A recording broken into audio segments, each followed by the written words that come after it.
17,2 milliards de dirhams, c'est le total des crédits mobilisés par l'institution financière Tamwilcom au Maroc au cours du premier semestre de l'année 2023 pour les entreprises privées. Ces financements ont concerné près de 24 500 opérations de financement, dont plus de 90% ont profité aux très petites entreprises et aux micro-entreprises. Cela a permis justement de développer un chiffre d'affaires de près de 310 millions en l'espace d'un seul semestre avec un bénéfice net de 15 millions.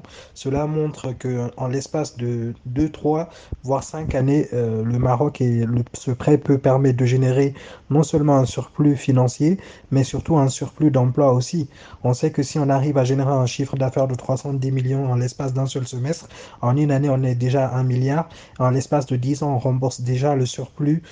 Au cours d'un examen des comptes de Tamwilcom pour le premier semestre 2023, 5 fonds de garantie ont été transférés vers le bilan de la Société nationale de garantie et du financement de l'entreprise SNGFE. Sur le plan financier, le volume d'activité de base de la SNGFE a enregistré une croissance de 9% au cours de cette période, engendrant un produit net bancaire de 310 millions de dirhams et un résultat net de 15 millions de dirhams. Je pense que cela montre que les prêts aux entreprises peuvent permettre de dynamiser non seulement les entreprises au niveau financier, mais cela peut leur permettre de générer un surplus, des bénéfices, une valeur ajoutée, mais surtout aussi cela peut permettre de créer de l'emploi pour ces pays-là et de générer de l'activité et de générer des revenus pour les populations. La mobilisation de plus de 172 milliards de dirhams de crédit pour le financement des entreprises privées au Maroc au premier semestre 2023 témoigne de l'engagement des institutions financières à accompagner la croissance économique et le développement du secteur privé. Cet effort soutient la création d'emplois, encourage l'innovation